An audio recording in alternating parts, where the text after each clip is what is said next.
হয়, নিশ্চয়কৈ আমি কলিয়াবৰবাসী ৰাইজ সঁচাকৈ গৌৰৱান্বিত আৰু অত্যন্ত সুখী। কিয়নো কালি আপোনালোকে গম পাইছেই, আমাৰ দেশৰ প্ৰধানমন্ত্ৰীগৰাকী নিজে আহি তেখেত আহি ইয়াত এলিভেটেড কৰিডৰ আধাৰশিলা স্থাপন কৰিলে। লগতে তেওঁ সেই সুযোগতে আমাৰ এই উৰণ সেতুখনৰ কামো ক্ষিপ্ৰগতিত আগবাঢ়িল।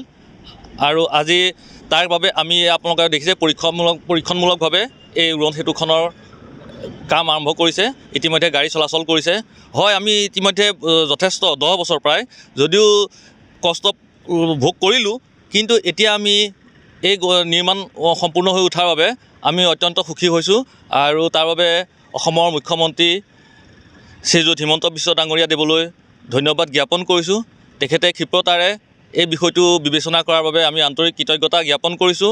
আৰু লগতে ইয়াৰ পূৰ্বেও এটি প্ৰতিষ্ঠানে কাম কৰিছিলে। সেই প্ৰতিষ্ঠানৰ কৰ্মৰত বহুখিনি শ্ৰমিকৰ মজুৰি লাভ কৰা নাছিলে, কিন্তু চৰকাৰৰ সহায় সহযোগিতাৰ ফলস্বৰূপে তেওঁলোকে মজুৰি লাভ কৰিলে। আৰু তাৰপিছত এতিয়া নতুন প্ৰতিষ্ঠানটিয়ে এই কামভাগ কৰিছে আৰু তেওঁলোকে অতি গুণগতভাৱে গুণসম্পন্ন কাম কৰিছে। ইতিমধ্যে আপোনালোকে দেখিছে ৰাস্তাৰ পথৰ নিৰ্মাণ কাৰ্য। গতিকে তাৰ বাবে আমি সঁচাকৈ সুখী। ইয়াৰ ফলস্বৰূপে যথেষ্ট লোক উপকৃত হ'ব। এইফালেদি যিসকল ছাত্ৰ ছাত্ৰী বৃদ্ধ ব্যক্তি অহা যোৱা কৰে তেওঁলোকেও ইয়াৰ ফল ভোগ কৰিব, তেওঁলোকে সুবিধা লাভ কৰিব। গতিকে আমি বিজেপি নেতৃত্বাধীন চৰকাৰখনলৈ আন্তৰিক ধন্যবাদ জ্ঞাপন কৰিছোঁ। এনেধৰণেই যাতে অসমৰ উন্নয়নৰ কাম কাজবিলাক অধিক ত্বৰান্বিত হওক, তেখেতসকললৈ শুভকামনা যাচিছোঁ। আৰু আমাৰ কলিয়াবৰৰ বহুদিনীয়া এতিয়া অসুবিধা দূৰ কৰাৰ বাবে তেখেতলৈ ধন্যবাদ জ্ঞাপন কৰিছোঁ। চৰকাৰলৈ আমি কৃতজ্ঞতা জ্ঞাপন কৰিছোঁ। আমি একো গম নাপাওঁ, তথাপিও এতিয়া নতুন কোম্পানী গণপতি বুলি কয় মহাৰাষ্ট্ৰৰ, তেখেতসকলে আহি 1.5 মাহৰ ভিতৰতে ইমান সুন্দৰকৈ ক্ষিপ্ৰতাৰে কাম কৰি এই ব্ৰিজখনৰ কাম প্ৰায় সম্পূৰ্ণ কৰিলে। 95% বুলি কৈ দিছোঁ। 95% মানে সৰু সুৰা কাম অলপ আছে, যেনেকৈ য'ত নামিছে ফ্লাইঅভাৰখনৰ সেইখিনি ৰাস্তাখিনি কৰিবলৈ আছে। কিন্তু দুই পথৰ ফ্লাইঅভাৰখনৰ যিটো দুই ছাইড, সেই দুই ছাইডে যিটো আমাৰ ছাৰ্ভিচ ৰোড বুলি কোৱা হয়, সেই ছাৰ্ভিচ ৰোডবিলাক সুন্দৰভাৱে বনাই দিয়ে। তেতিয়া কি হ'ল, যান জঁট বহুত কমি গ'ল।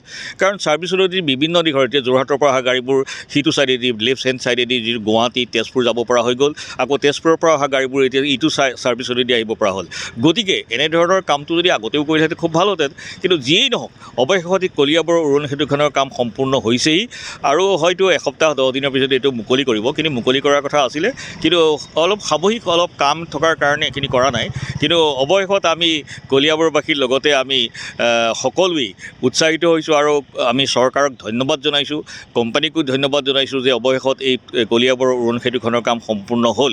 তাৰ বাবে আমাৰ কৰ্মদক্ষ আমাৰ মুখ্যমন্ত্ৰী, অসমৰ অতি মৰমৰ মুখ্যমন্ত্ৰী হিমন্ত বিশ্ব শৰ্মা ডাঙৰীয়াক আমি ধন্যবাদ জনাইছোঁ।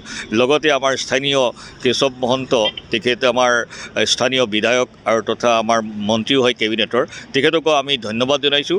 তেখেতসকলৰ সহযোগতে এইখন আমাৰ অৱশেষত সম্পূৰ্ণ হ'ল। আৰু আমি ভাবোঁ এইখন চৰকাৰে বিভিন্ন দিশত অকল ফ্লাইঅভাৰেই নহয়, বিভিন্ন দিশত অসমৰ উন্নতি কেনেধৰণে কৰিছে আমি দেখি আহিছোঁ। গতিকে আমি সকলোৱে আশা কৰোঁ এনেধৰণৰ চৰকাৰ আমাক প্ৰয়োজন। গতিকে আমি সকলোৱে হাতত হাত ধৰি চৰকাৰ আৰু ৰাইজ সকলোৱে মিলি পেলাই এনেধৰণৰ উন্নতিকামী কামবিলাকত যাতে আমি আগবাঢ়ি যাব পাৰোঁ, তাৰ বাবে আমি সদায় প্ৰস্তুত। আৰু অৱশেষত আমাৰ এই নতুন বছৰতে আমাৰ ভাৰতৰ মাননীয় প্ৰধানমন্ত্ৰী মোদী ডাঙৰীয়া তেখেত আহি পেলাই কলিয়াবৰত আমাৰ যিখন এতিয়া নতুনকৈ উৰণ সেতু আমাৰ এলিভেটেড কৰিডৰ বুলি কোৱা হৈছে, কাজিৰঙাৰ যিখিনি আমাৰ বন্যপ্ৰাণী ৰক্ষাৰ কাৰণে বা তেখেতসকলৰ এই বন্যপ্ৰাণীৰ কাৰণে যিবিলাক এতিয়া নতুন প্ৰজেক্ট লৈছে, যিখন আমাৰ এলিভেটেড, আমি প্ৰধানমন্ত্ৰী ডাঙৰীয়াক এই সুযোগতে আমি ধন্যবাদ জনাইছোঁ। আৰু এনেধৰণৰ কাম যাতে আৰু আমি দেখা পাওঁ, তাৰ বাবে আমি ভৱিষ্যতে কামনা কৰিলোঁ। ধন্যবাদ।